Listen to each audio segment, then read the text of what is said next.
Omarosa Manigault Newman waits to promote her new book on Today, on August 13, 2018. I don't think I've ever met a black woman who didn't keep everything. My great-grandmother's tendency to hold on to receipts for over 20 years used to baffle me until I started to meet other black women like her. A family friend had receipts dating back decades stacked in her home. Two black women I interviewed for a story about air pollution in Orlando, Florida, both had dozens of documents detailing government-induced environmental racism. So it's no surprise to me that Omarosa Manigault Newman, one of the more recent defectors from the Trump administration, kept detailed records, including audio recordings, of her time in the White House. In the rollout for her new tell-all book, Unhinged, Manigault Newman released a recording of her being fired by White House Chief of Staff John Kelly. She dropped a subsequent recording of a phone call with President Donald Trump, who seemed to be unaware that she'd been fired.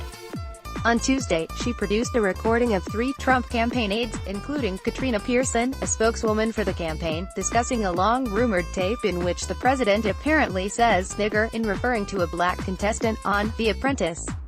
My great-grandmother feared not having proof of payment even years after a debt was settled. The women I interviewed feared not being believed. I'm not sure what Manigault Newman is afraid of, but I do know that she got the White House shook. Kelly reportedly said at the time of her firing that the president had signed off on dumping her, yet the recording suggests otherwise. Pearson had claimed no such meeting about the N-word tape ever took place, yet the recording says otherwise. For years there have been rumors about a tape in which Trump says the N-word, and Manigault Newman's account, no matter how muddy, has pushed the White House into a corner where they won't deny that it exists. Trump himself has lashed out in a series of misogynoir-laced tweets, calling her a dog, a lowlife, deranged, and wacky. It's typical behavior. When you shake them white folks, they will come for your character, and when that doesn't work, they will try to take everything from you. Never forget that it was a black woman who gave a new layer to the notion of receipts. In a 2002 interview, Diane Sawyer asked Whitney Houston about an alleged $730,000 drug habit. "I want to see the receipts," Houston replied. "I want to see the receipts." Sawyer didn't have them. There was something almost seditious in the exchange, a black woman telling a white figure of the establishment that she couldn't come for her without proof, and since then, the term has come to encompass all manner of proof, including evidence of famous people doing fucked up things they'd lied about having done. But its real meaning, the meaning that Houston evoked, is linked to a deeper distrust of powerful institutions, the people who represent them, and how they will accuse you of doing something without any evidence. This is why my great-grandmother always wanted proof that she had paid her car note. This is why our family friend wanted proof that she owned her house.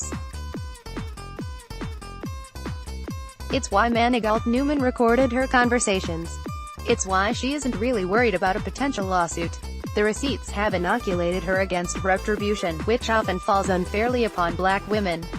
Manigault Newman is no hero. She was complicit in Trump's White House. She was reportedly behind some of his worst tweets. She kept quiet about Trump's racism until she had a book to promote. And even now she has been willing to engage with it only on the superficial terms of our dominant media culture, which won't call anything racist without a tape, a social security card, a notary's signature, and the ghost of Martin Luther King Jr. nodding his head. Maybe she's opportunistic. Maybe she's just trying to survive.